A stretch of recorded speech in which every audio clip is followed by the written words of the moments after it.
course. Yeah, but I mean, it's interesting you started off mentioning your megabot there, because as we speak, I've got Gemini, GPT, and Copilot open, and I generally have them open at all times, and I'm constantly flipping between them and all of that sort of stuff. And you know, they are like my children in a child labor sense. So yeah, so no, it'd be really cool to get into all that sort of stuff. But have you asked them who is Jason Barnard? No, I'll do that now though. Because this is one of my party tricks. Because our strategy of Google as a child actually works for all of these machines. Yeah. Oh, holy crap. Yeah, it's universal. It's timeless. It's delightful. Yeah. Well, I guess, I mean, it makes sense, right? Because all of these things are getting their information from Google.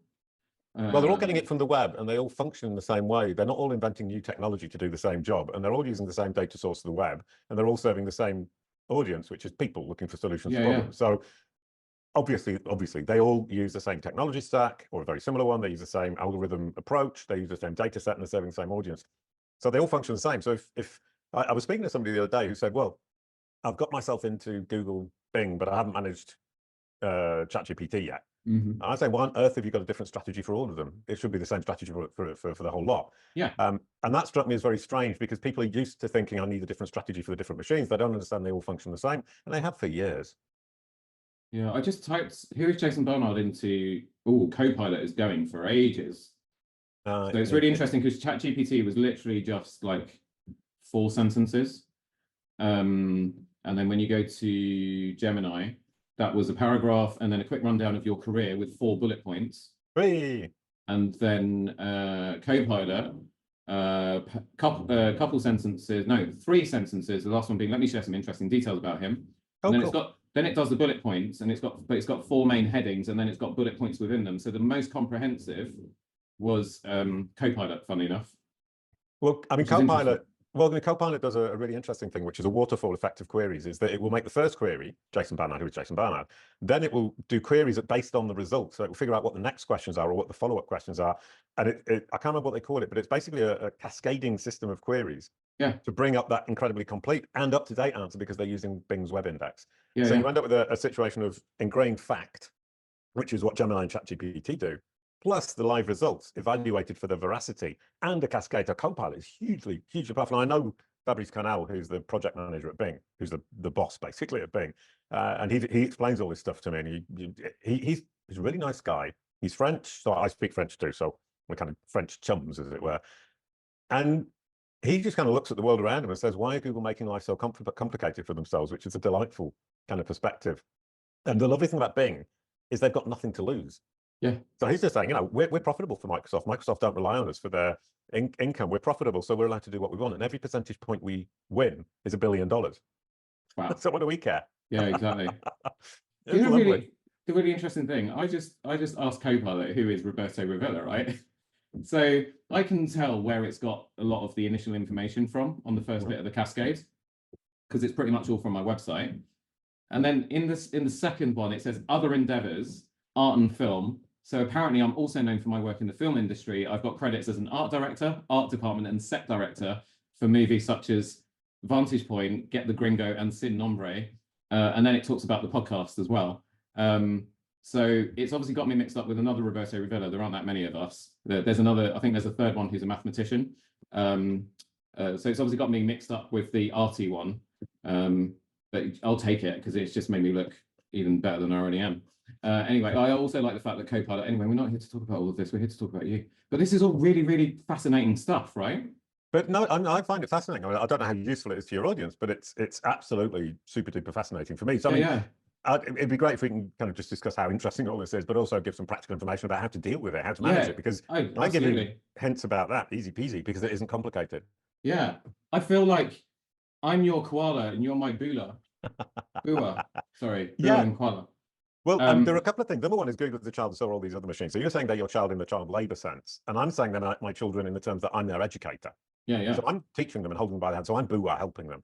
But for our clients, that's what we do at CaddyCube. I realized the other day, CaddyCube is just Bua, is that we guide you and hold your hand and help you face this incredibly scary world.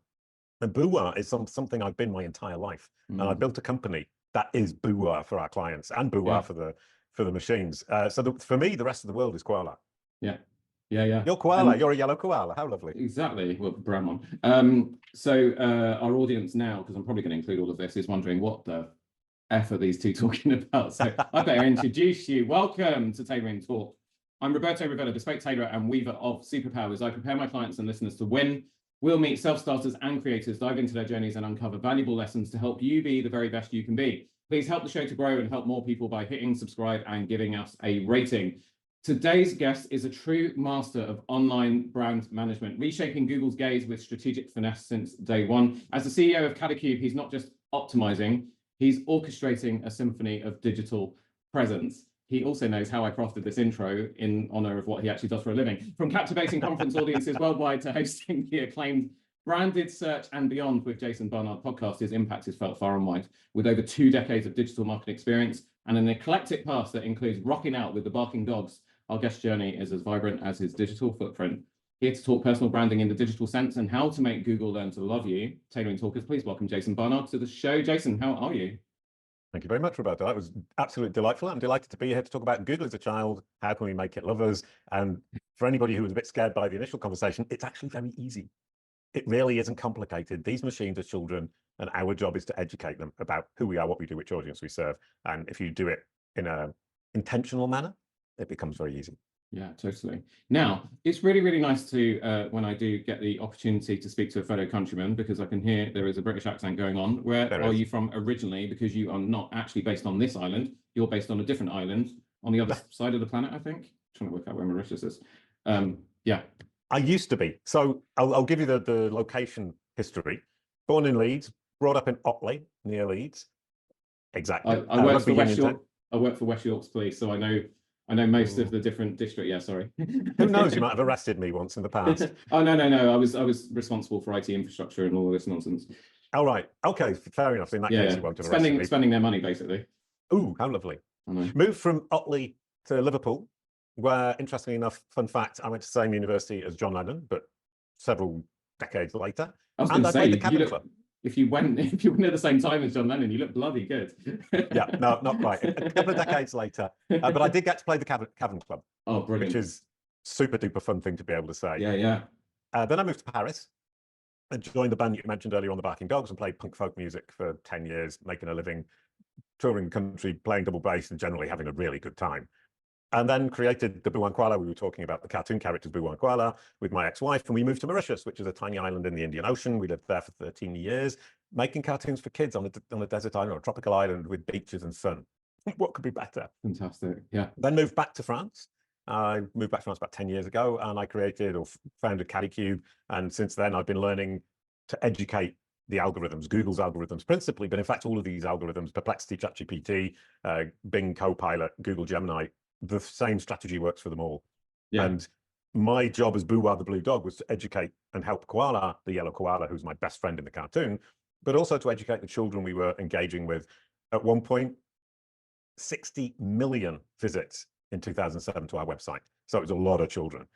And now I'm educating these machines like their children, because the analogy is absolutely perfect. And my career has all been about educating and sharing information and helping people, which I really, really, really enjoy. So I now live in France. Currently, I'm in Slovenia for various reasons. So I get about a bit.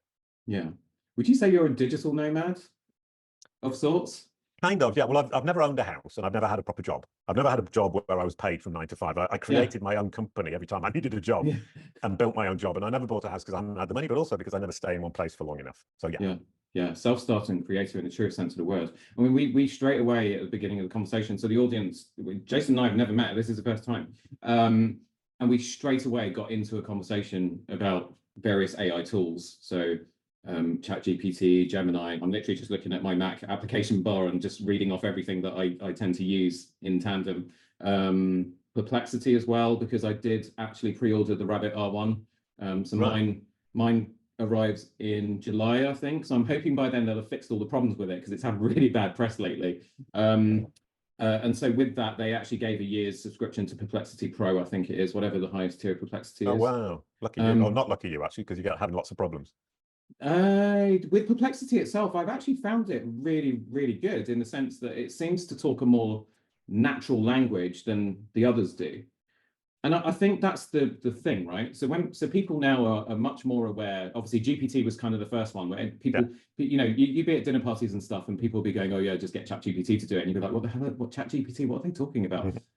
No idea." And then months later, it's commonplace language, and now people are starting to discover that there are other AI tools like Gemini, Copilot, etc., etc. And as they use them, and they do get different responses. So at the start of cool. You said to me, type in who is Jason Barnard. The information was quite similar, but GPT, a paragraph, Gemini a little bit more than that and some bullet points, and then Copilot, which I think they're Microsoft, so they own GPT. But interestingly, was the most comprehensive, and then cascaded into a whole load of other stuff. So it told me your location in France, gave me some follow-up questions that I might want to search for, including your company as well. And so I think people like myself as well come to the conclusion that, okay, well, I've got some guys that I've downloaded and signed up for on how to master prompting in ChatGPT. When I get time, I need to go and find out what I need to do in Gemini, and then I need to go find out how to use Copilot, and then I need to find out how to prompt for Perplexity. They just assume that they're all different. And you said it's the same for all of them. How? Yeah, well, there are multiple things there. Really interesting kind of set of information you've given there. Number one is, why are the other two so short and being so complete? And the answer is the other two are reading from their own memory. They're not looking it up on the internet. So it's like children who have learned by rote exactly who I am. They don't need to look it up. They just spit it out. Yeah. So you ask me a question, I immediately close my eyes, go to retrieve that information, and then I spit it back at you. Yeah. Whereas Bing has that, and so it can start with that, but then it goes and looks in the encyclopedia, looks on the internet, looks around for what it can find, and summarizes that in addition. So what we've done, or what we do at CaddyQ with our process, the CaddyQ process, which is how you manage a digital brand online, we embed this information in their memory, in their brain, so it's instant recall memory. And that's the power, because you can search for anybody's name and they can figure it out by looking on the internet, but they're taking the search results and trying to summarize those rather than saying what they know is fact. And you will notice, if they spit it out straight away, they will tend to say things like world-leading expert. When they don't, they won't commit themselves to that kind of enthusiasm, and they'll say, he knows a bit about digital marketing. So they'll be less kind of expansive about it. So our strategy is to get these machines to fundamentally understand who you are and not have to guess. And that's self-determination in the future. It's, can I have self-determination about how I'm understood by these machines and how they represent me? And that moves me to the next point, which is the conversation, is that you described with Copilot the conversation you're starting to have with these machines. You started with a search, and Bing still say that's the jumping off point, but then they engage you in a conversation. So the trick to being out there and being visible on the new engines, which we call assistive engines rather than search engines, because they're assisting and they're having a conversation. The trick to win that game is to get the machines to understand you in depth with confidence, so that they will introduce you to the conversation with the subset of their users who are your audience. That's the key. Wow. It's such a paradigm shift in the way that, you kind of think about this sort of thing, because most people I know, myself included, just end up getting into a massive fight with these things and not kind of understanding that, you come from the point of view that it is like a child that, is kind of sitting there just waiting for you to kind of prompt it and ask it a question so that it can then run off and give you answers. And even going in with the attitude that it wants to learn from you. So can you give me an example of how, that kind of works in practice? Yeah, well, you've made another interesting point, which is you're looking at it as a child with whom you're having a conversation. I'm looking at it from the perspective of, how can I make that child or educate that child so it has the conversation that I want with you, with other people, with my audience. And I think a lot of people, as you say, go in thinking, how do I prompt? How do I use this to my advantage to create content for my website or to find answers to questions? And I'm one of the few people in the world who is looking at it from the other perspective, is how can I use this for marketing?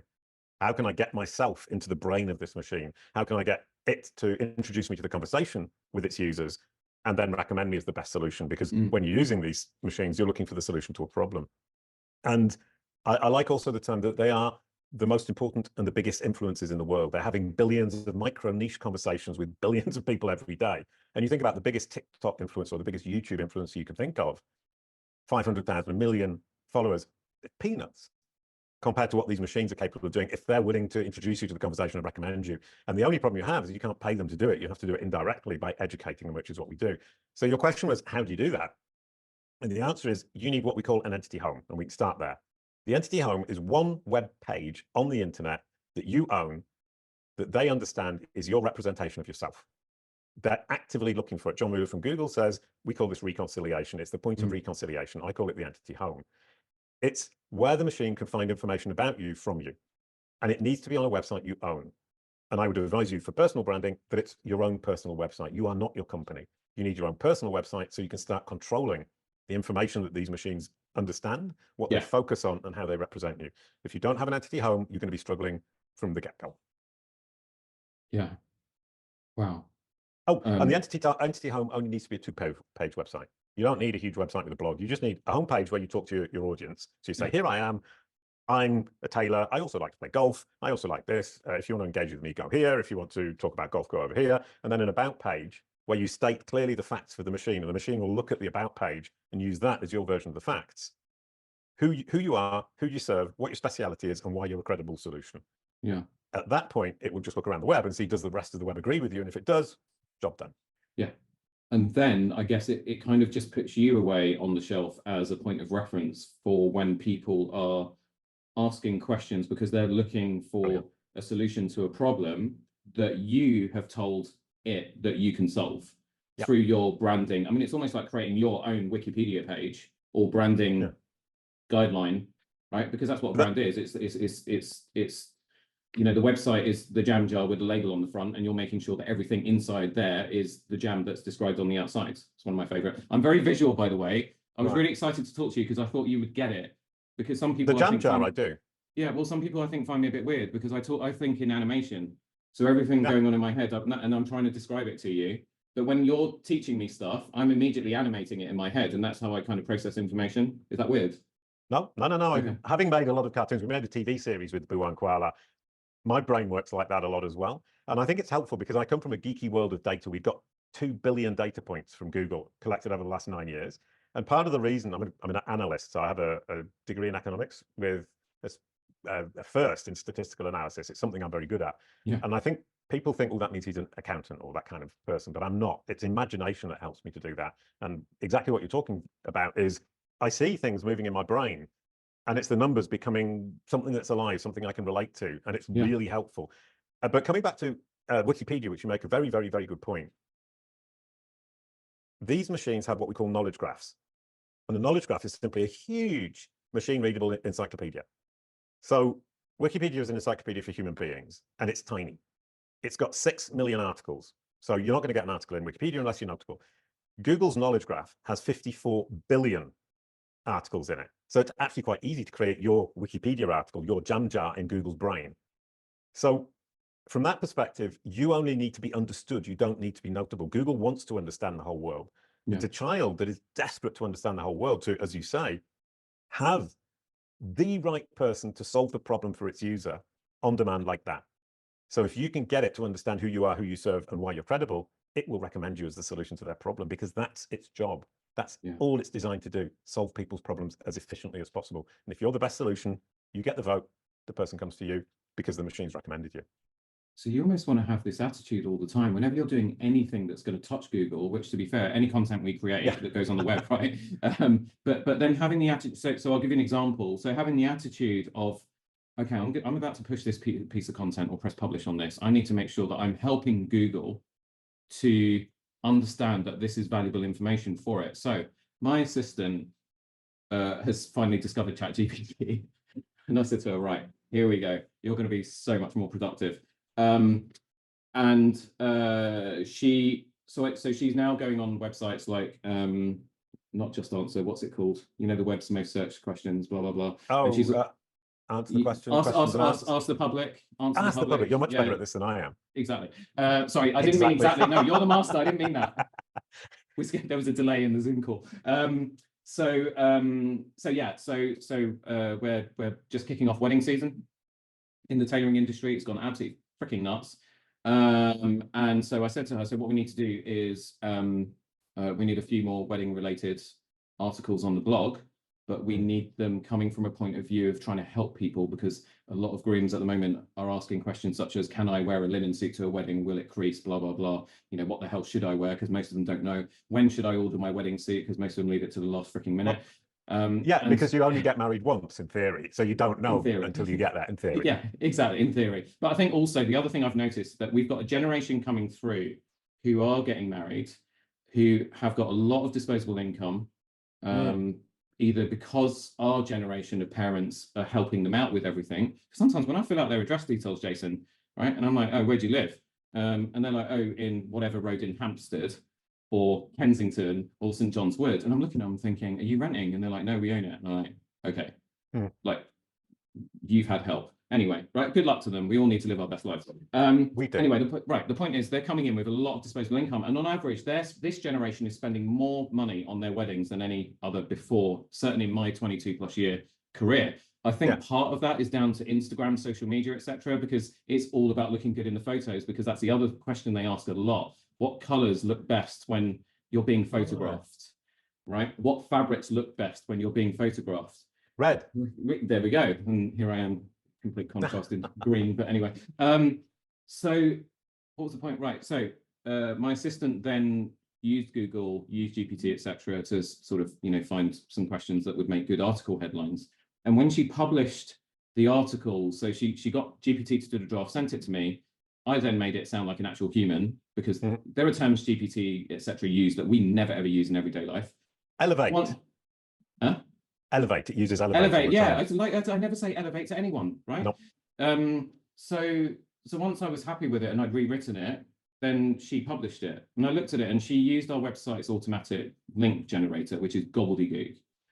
And so I said to her, and I was really proud of myself, because I think this is probably the way you would do it. I said to her, people are going to be searching for the information within this article. We need to help Google to help them to find the information. So what do you think would have been a better URL to use?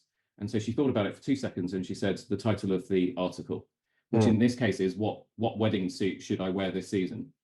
And so that's what we changed the headline to try and help Google out, and so help ourselves out as well.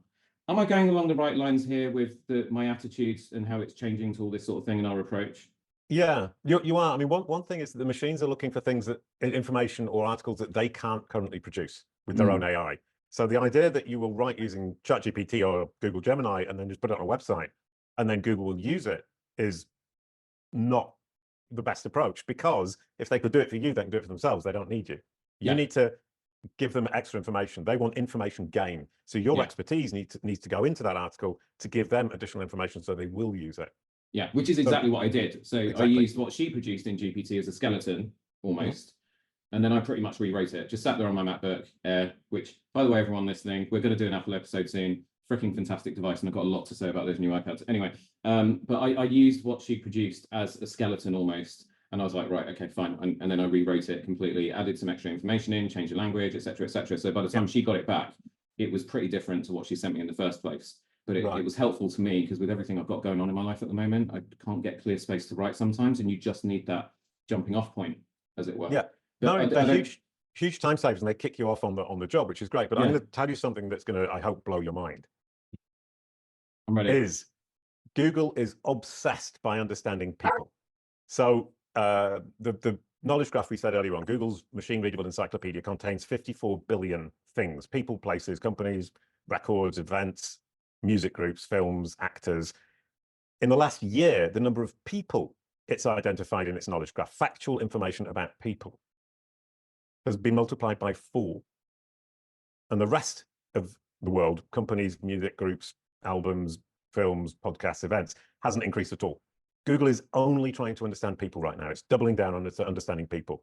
So it's quadrupled the number of people it understands, and it's trying to identify who are the content creators, who are the people it can trust to create content. And you can see where I'm going with this, is they're looking to figure out, are you an expert? If it can understand who you are and what you're an expert in, then it can judge that the article you have written is likely to be helpful to its users.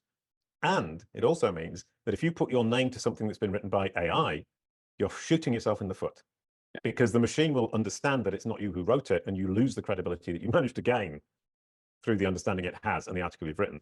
So you can use AI to start an article, but if you're putting your name on it, be very careful that you are giving that information gain. You are rewriting it in your own style, because Google has a thing called an author vector, and it compresses your article down into a hash, which is just a string of characters, and it can identify who wrote it. It can identify Shakespeare's style, it can identify your style, it can identify my style. So once it identifies your basic pattern of writing, if you use AI, you will be decredibilizing yourself and you're going to lose the game. Yeah. So don't use AI alone. Use AI as a kickoff point. Yeah. So it's like, because I'm going to share it with you. I'm so sorry because it popped into my head. It's like I'm Google, and I am in this. In your imagination, I see the cartoon going on in your head. I'm Google, and I decide that Saturday night I'm going to go to the theatre to see a play, and I'm going to take you with me, Jason Barnard, the brand cert guy. So we go to see. So we're going to see some play in the West End, and we sit down. The curtain pulls back. At the end of Act 1, I stand up and I turn around to you and the rest of the audience, and I say, "I wrote that. This is complete horseshit. I wrote this play." And then the playwright comes out and loses all credibility, and people are throwing their popcorn and their ice creams at his head and so on. And that's it. Career's over. Done. And I walk out and I'm like, I'm not referencing any of that guy's work ever again. It's kind of the same thing, isn't it? Because Google, or whatever it is, knows what it spat out at whatever point in time. It's not like a human that you get drunk one night and then maybe you forget what you did the day before, or as we age, we forget what we did years ago.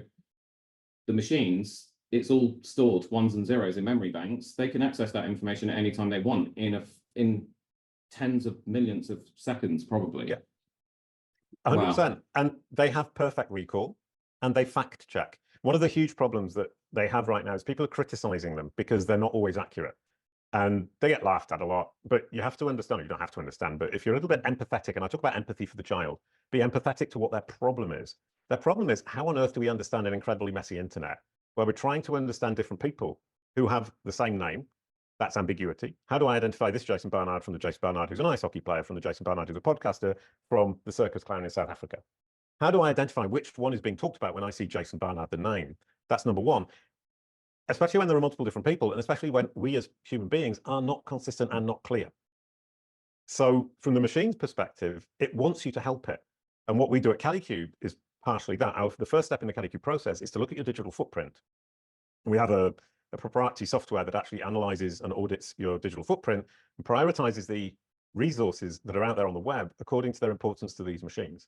And then we just go through and we clarify all of the information that's out there about you, so that the machine sees that clear, consistent corroboration of the information you're giving on your entity home, the website, the web page that you own. If you don't do that, the machine will never understand. It will think either that I'm the same person as the clown, or it will start to split me into multiple people. It will think, well, the rock musician is one person, the guy who did the cartoons is another, and the guy who's a digital marketer is another. And all of a sudden there are three of me in its brain. And obviously that's not a good thing either. So the Kalicube process is foundationally about understanding. We optimize the knowledge sources that these machines use in order that they understand clearly who you are, and we build up their confidence in that, and that they can identify you as part of a particular group of people. So you as a tailor, me as a digital marketer or an entrepreneur, and they know that you are a tailor and that you will serve people who are looking for a tailor. You're not going to serve people looking for digital marketing or cartoons or rock groups, but I could potentially serve the three audiences. But I want to, and that's the second part, is I want Google to focus on me as a digital marketer. There's no point in it sending people to me who want me as a double bass player, because I don't want to still do play double bass, but that's not my primary career. I don't want people coming to me to ask me to be a voice actor. I want people coming to me to say, I want you to help me with my branding, my marketing online. I want you to future-proof my personal brand and get me more visible to my audience. That's what I want. And so I have to spend my efforts to make sure that Google, the child, and the other machines as children understand who I am, those three aspects of me, and understand which one I want them to focus on right now. Which one am I most relevant and helpful and valuable to their users? And that's digital marketing. Yeah. And, you know, I guess Kalicube's approach to that is helping individuals or organizations to actually control their brand and rein it in. Because again, if you think of all the facets, I mean, you look at you, okay, so rock musician, you stamp that on the side of one horse. I don't know why now horses are popped into my head. Then we brand another horse. Branding's awful. It is, yeah. But I mean, but that's where the word came from, right? I just point. realized that, you know, when they used to brand their cattle and, you know, burn their mark into, so that if the herd strayed, I would guess, another farmer would be like, oh, these sheep belong to Jason, I better return them to him. And then you say rock musician into one, animator, cartoonist into another, voiceover artist on another horse, digital marketer on another. So you've got 5 horses right now. Yep. And the problem is, if you don't control that, they run all over the damn place, and people aren't actually sure which one you are. Whereas if we can pen them in and then say, right, I need you to focus on that stallion over there, the one with the digital marketing brand. Yep. Don't focus so much on the others. That's where we need you to focus. And it's about getting that control in, because otherwise, and I think that's what a lot of people, especially when you talk to entrepreneurs who are running either solo businesses going up to sort of SME level, because they think very often, and I've been guilty of this in the past, they need to be on every platform. Yeah. So they're like, I need to be on TikTok, LinkedIn, Instagram, Facebook, X, Threads. I'm sure there are some more that I haven't even mentioned. The truth is they don't, but they do it anyway, and they don't do any one of them consistently, and they also aren't consistent across them either. And then after a few months or even years, their brand identity is all over the place. People looking for them don't quite know what the hell they're about. Do you at Calicube, and no, I'm really sorry if I'm listening, I'm now like really plugging Jason's business, but so well. But you are pretty much the only company that takes this approach. Yeah, we are the only company who takes this approach. I invented it. There we go. What was my question going to be? It was how do we figure out exactly where you need to be? Now, exactly. what we talk about is stand where your audience is looking. And as you say, if you're a tailor and you're on TikTok and your audience isn't looking at TikTok, then you're making a mistake in terms of your audience, you're wasting your time. And you're also confusing the machine. So it's a pointless exercise from a human being perspective. It's a waste of time for you, and it's confusing for the machine. So what we do when we start working with a client is say, who are the people you want to emulate? Give me a list of the tailors that you respect. And then we will compile a list of between 50 and 100, what we call entity equivalents, which are a person who's a tailor in the UK, in your case. We put them into our machine, our magic machine, and queries Google, goes and gets lots of data from Google to add to the 2 billion data points we've already got. But it's additional data points that are specific to your cohort. And a cohort is a group of people who are similar and will act in a similar manner. That's how Google functions with cohorts. That's how GA4, Google Analytics 4 functions. It functions by cohorts because they can't track anymore. So cohorts are the core of what Google's doing today. And they will say, what our algorithm will do is spit out a list of the platforms you need to be present on in order to be the perfect representation of that specific cohort. So we would say to you, first, you want to be on Facebook. Second, you want to be on Instagram. Third, you want to be on tailor.com, tailoring website, whatever it might be. And we'll give you a list of the places that you need to stand so that you're standing where your audience is looking, which is valuable, your valuable time spent in the right places with the right audience. And it has the benefit of pleasing Google, because Google then says, right, he's standing in all of these places, and that means I can understand confidently and clearly that he's a tailor. Even if he doesn't tell me he's a tailor, I know he's a tailor because of where he's standing. And he isn't standing in all these other places that don't make sense.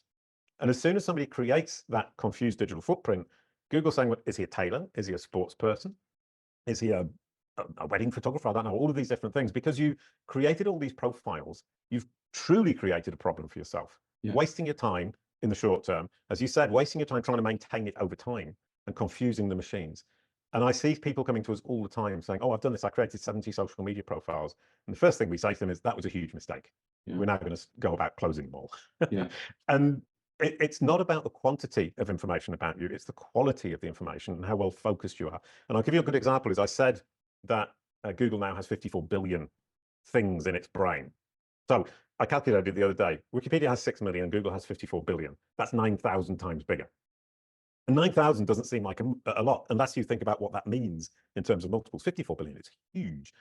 Beyond my imagination, personally. You might be able to imagine it in a cartoon. I can go to trillions. Oh, right, okay. So you're going to be on this boat longer than I am. But we have the lady who runs Calicube Pro, who does the client work. She's basically taken what I learned to do, which is educate these machines. I built Calicube Pro that automates a lot of the process, uses data to figure out exactly what needs to be done. And she's taken it to a new level. And she's managed to create a knowledge panel for herself. A knowledge panel is Google's representation of its understanding of you in the search engine results. I'll come back to that. She's got into Google's knowledge graph. She's got her article in Google's knowledge vault with 3 sources: her LinkedIn, our website, and the org.com. And she's been so clear and concise and simple and focused that Google's understood her with a very, very, very, very small digital footprint, literally just 3 pages. So don't go for quantity, go for quality, focus, clarity.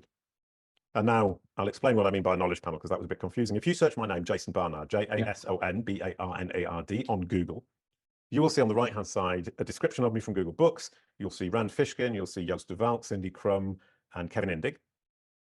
That's a knowledge panel. It shows a description of me, my ex-wife's name, my mother's name, my date of birth, and the people Google associates me with. And Joost de Valk is the guy who built the Yoast SEO plugin for WordPress, installed on 14% of the internet.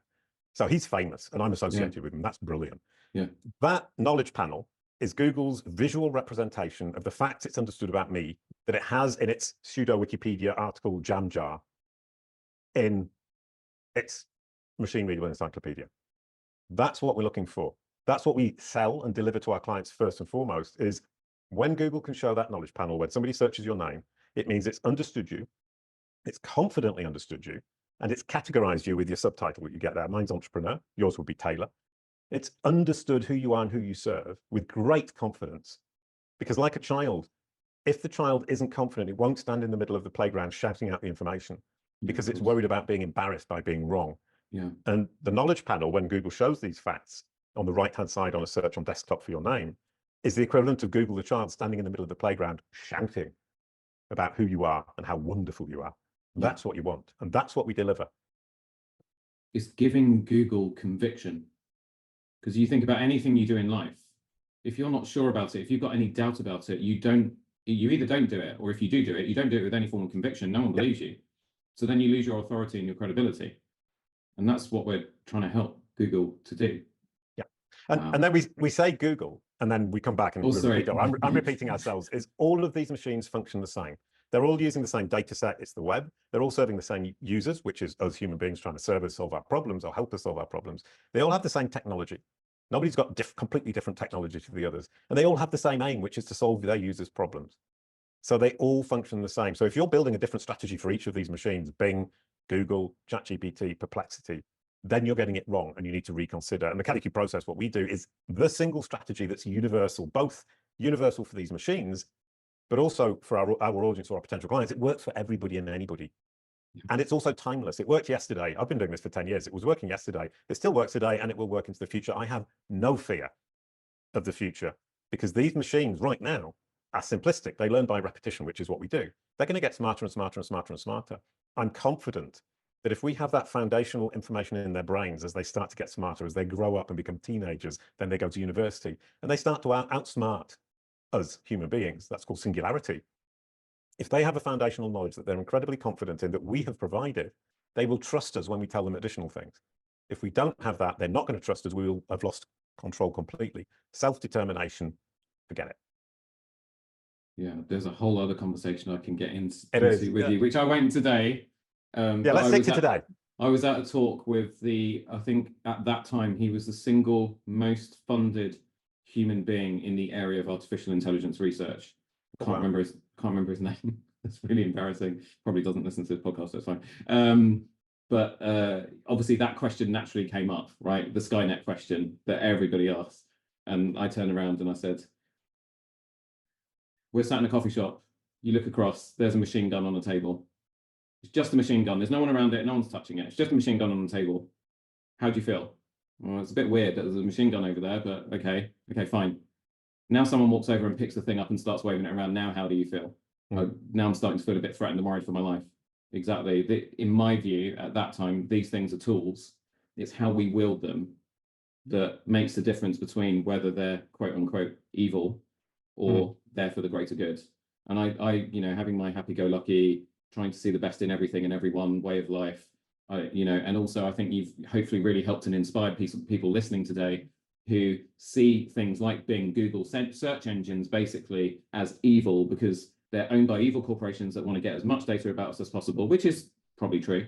But actually seeing them as these innocent beings that want to learn from us and want to get better and want to improve in order to help us, I think is such a lovely way to start looking at this whole new world that we're all entering into and that we have to embrace because it's not going anywhere.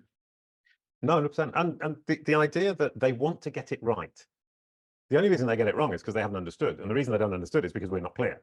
Yeah. So it actually comes down to us. And people who say, well, Google should understand why. Google doesn't understand because you're not clear. It's your responsibility to clean up your little corner of the internet. That's what I believe.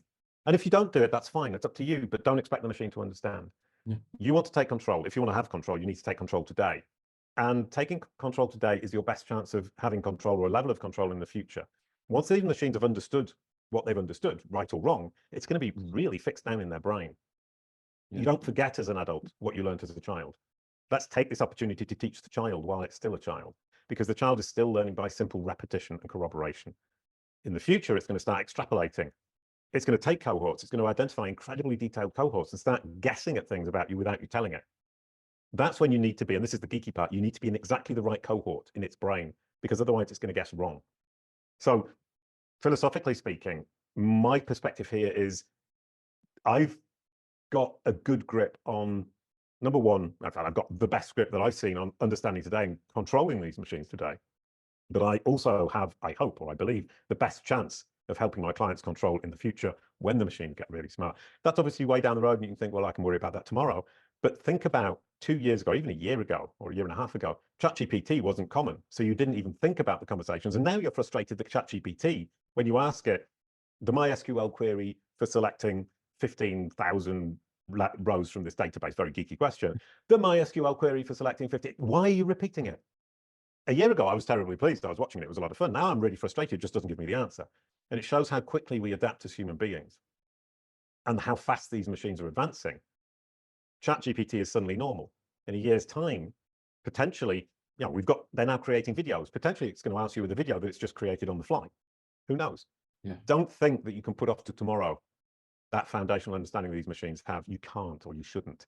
And don't leave it to luck. Why would you let Google decide? Oh, I've got a good analogy for that, which is fun as well. Would you let your mother pick your clothes to wear when you're going to the high school party? Of course you wouldn't. That's what you're letting Google do. Google picks your clothes. And Google's got no taste. If you tell it which clothes you want to wear, it will let you wear them. If you don't tell it, it will pick them for you. It's your mother on the way to the high school party, and she really is going to embarrass you. Yeah. I mean, my mum wasn't actually that bad because she was always quite a classy dresser.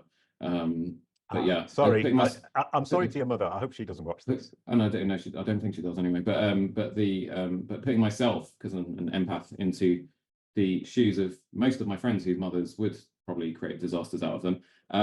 Yeah, that's the perfect analogy. And I think I could just go on and on with you. You've not just blown my mind today, Jason. You've, like, just as I was putting it back together, you just blow it again. It's like you just keep sticking sticks of dynamite and lighting them up in there like one of those Acme, cartoons, the Looney Tunes ones. Isn't it Acme, the company they always had the dynamite in Bugs Bunny? I used to do my reputation management presentations using Acme and having lots of, I did search engine results pages that I made up with Acme stuff, but actually there are lots of companies called Acme, so you actually can just copy paste them. But I'll end with one thing, which is your personal brand is what Google says it is. Your personal brand is what ChatGPT says it is. Your personal brand is what Bing Copilot says it is. You're in a situation now when the internet is so omnipresent, so universal. You talk to people directly, but people will still go and Google you. Your personal brand is what Google says it is. Full stop. Take control today. Yeah, and I'll second that, because they're, funny enough, a French agency that we do work with just at low level, just to control our Google My Business stuff. They said, and when I thought about it, I was in total agreement because I do it myself most of the time. They said your actual Google profile, the information available when someone Googles you, is more important than your website. Yeah. In the context of, being too worried about having fancy pictures and all this nonsense, because most people, when they Google you, I think the statistic at the time was that 60% of people who find you online, if they decide what they like from what they see on Google, they'll hit the call button. They won't even bother going to your website. Yep, 100%. Yeah. No, and that's exactly it. Is people use Google because they trust Google. People use ChatGPT because they trust ChatGPT. They are the biggest influence in the world. They are machines that people are using to solve their problems, and they're using a specific machine, a specific assistive engine or search engine, because they trust it. So they're going to trust the result that the machine spits out for you. And the last thing is, a lot of people feel that this is too complicated, that it's out of their control. It's not out of your control, and it's not complicated. What I've explained today is all you have to do. Entity home, consistent corroboration around the web that's clear and factually correct. And you link from your entity home out to all the corroborative sources, and from the corroborative sources back to your entity home, to the website. At that point, Google, the child, goes from your website to the corroboration, sees the same information, comes back, goes out to the next one, sees the same corroboration, same information, and comes back, so on and so forth. And it learns by repetition. Getting Google to understand who you are, what you do, which audience you serve, which photos to use, which facts to present, which social media profiles it should be showing when somebody searches your name. All of that is based on your entity home, your control. It's up to you. And none of what I just said is even a little bit geeky. It's simple. Anybody can do it. Don't hesitate. Do it now. Yeah. That sounded like an advert, didn't it? Well, I'm now actually going to do the plug. So that brings me neatly in too. Well, the thing is, on Kalicube's website, so kalicube.com, KALICUBE, kalicube.com, Jason and his team have a lot of downloadable resources that you can just go, you don't have to give any money or anything. It's again, he's an educator. That's the ethos of their brand. And you can go download and read up on more of this stuff. If you'd like to book a call with Jason or any of his team at Kalicube, you can do that at kalicube.com as well. Just go hit the contact button and then you can fill out the form, and the lovely people there will get in touch with you. They don't bite. You can even book a 15-minute chat with Jason. And who wouldn't want to? I want to talk to you all over again. And you may. And yeah, and for any of the my audience who have got their own podcast, and there are a few of you, if you want to book Jason, I'm guessing you're really getting into guesting on podcasts, because this is also helping to build your digital footprint, online credibility in the space of your area of expertise, digital marketing, isn't it? Right. Yeah. And I'm obsessed by the consistency of that. I've done maybe 200 guest appearances, and I'm obsessed by the consistency of that. Every time somebody talks about me on their podcast in the show notes, I make sure, and my team makes sure, that they're saying the same thing that we're saying on the entity home. It's a huge job. It's an ongoing job. It's a job that never stops. And as you said, I'm an educator, and we share everything on the website. You can do it all for free. Everything we know is out there, and it's for free, because we understand, number one, that this is universal. Number two, that it's valuable and hugely powerful and important. And number three, I can't serve 6 billion people. What I can do is help the people who understand that their time has immense value to them and their business, and they can pass over the responsibility, the time, the frustration, and the skill set to make me and my team. And we will do it more effectively, more efficiently, more profitably. We'll get more leverage, and we'll take all of the weight off your shoulders. You don't need to think about it. Not everybody has the money to pay for that. It's a question of time or money. If you've got more time, go and do it for free. Download the free guides. It's free. Read them, implement them, do it yourself. I'm absolutely happy, because like with Boo and Koala, we were talking earlier on, I want to help. I really, truly want to help. And that's my foundational, it's what I've always done. It's who I am. It's who I've always been. And it makes me happy. Yeah. Couldn't think of a better way to end. Brilliant. Yeah, you'd be like if we were at a gathering and then it was time to go, and you'd be the one person. It'd be like, my wife would be like, you said you were going like 2 hours ago. You're still talking to Jason. And I was just like, yeah, can we just stay a bit longer? Jason, thank you so much. Have you had fun today? I did. It was brilliant. I really loved it, because it was, my team have told me to stop talking so much about the future. And today I felt I was allowed to, because you integrated the future into the present and into the practical. So we talked a lot about the future. We talked a lot about geeky machines that people are using but don't really think about enough. But we weaved in, or you helped me weave in, what we can do today, why we need to do it today, and how it will help us today, because today it's still Google, but it is also ChatGPT. But also, critically, in order to get these machines to represent you the way you want, you have to walk the walk with your audience. So you have to be standing where they're looking. You have to demonstrate your credibility to them. You have to provide the solution to them wherever they're hanging out online, YouTube, LinkedIn, Forbes, Taylor.com, whatever that might be. If you're walking the walk, the machines will simply replicate what they're seeing you do, satisfying, helping, engaging with your audience. So the machines become an extension of your personal brand, which is you're running incredibly, or you're building incredibly powerfully with your audience. And I'll leave you with a number. 80% of Kalicube's business comes not from Google, because we're walking the walk on YouTube, LinkedIn, Forbes.com, search engine land, and our own website. 80% of the business we get comes from that work, which is with human beings, facing with human beings. Google simply replicates it and gives us a bonus of 20%. Brilliant. Oh, and it confirms at the bottom of the funnel, when somebody's engaged with us on YouTube, they search my name, they see the Google search result, they don't visit the site, they just book the meeting. Yeah. And that's brilliant, because they trust Google. And that, I can second that.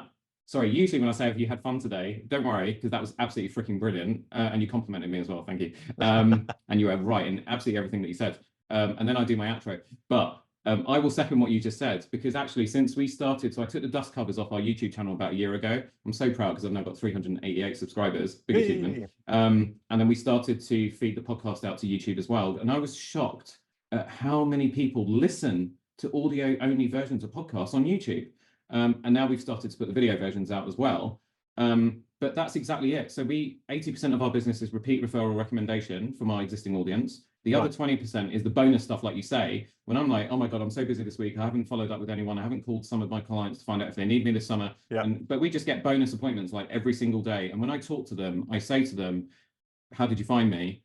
And it's always something like, I can't remember exactly where, but I follow you on YouTube. I watch your Instagram reels. And then I think eventually I probably just Googled you. And then that's how we ended up here today. Well, Bing. Yep, and I think what Bing and Google, what you just said is actually really powerful in the sense that I get the same thing. People say, I'm on this meeting because I've researched the topic of knowledge panels, I've researched the topic of personal branding on Google, I've researched the topic of entity optimization on Google. Your name and that red shirt just keep appearing. You're obviously the guy for this. I'm on the meeting because you are omnipresent, because you're always there. Nobody says, I searched once on Google for how do I manage my personal brand? I clicked on your link and I booked a meeting. That never happens. Google isn't a platform that will send you the convinced client just from one search, but it is part of the journey. And if you consider it as part of the journey, you're winning all the way because you'll get that 80-20 split. And that is great business, great personal branding, and it works. And it's timeless. Yeah. Because I always get people that, rather cynically, they'll be like, are you still doing the podcast? Because they know I started it during the pandemic because as another way to try and get into the ears of my clients that had all bought dogs and were walking them but wouldn't pick up the phone. And I say to them, yeah, I'm still doing a podcast. We're like 160, 170 episodes in or something. And how's that going? Do you make any money out of it? And I'm like, well, yes and no, because I don't make money out of it per se. If you're just looking at it from a brutalistic, you spend time on that, does it produce revenue? No, it bloody doesn't.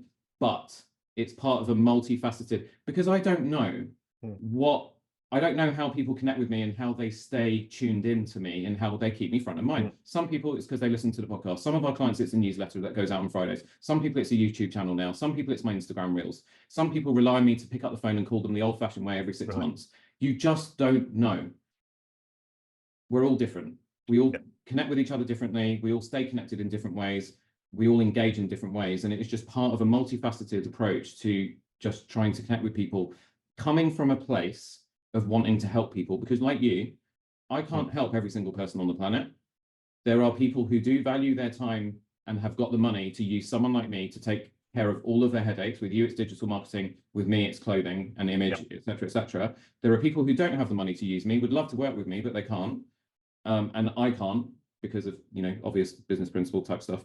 But at least if I can help them with any of the content I'm creating, whether it's a podcast episode like this, and you have been the most wonderful guest today. Thank you so much. Whether it's a video I create on YouTube, it's an Instagram short or an article that I write, if I've helped one person with that piece of content, it was worth doing. And that's how I try to live my life. And I know that's how you live yours. And that's why I was excited to have you on the show today. I'm so glad that we've met and connected.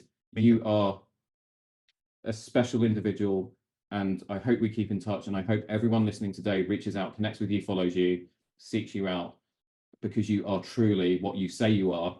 You're the number one, you are the master of your art, and the number of people that you're having an impact on has got to be phenomenal. I hope it is. So thank you. Wow. That was brilliant. I love that. That makes me feel terribly, terribly pleased. I'm now jigging around like a school child. How delightful. Now sing me a song, Jason. No, I'm kidding. I won't make you do that. A quick goodbye to end the show. Thank you, Roberto. Oh, see, I'm not going to do the usual outro. Make sure you connect with Jason. Really, really important. If you know anybody who could get some help from what Jason taught us today, make sure you hit that share link and send this on to that person. And to connect with Jason, follow all the links that I'm going to put into the show notes. And if you want to support the show, you can hit the support the show link in the show notes. Have a great week. Be good to each other, and I'll catch you on the next one.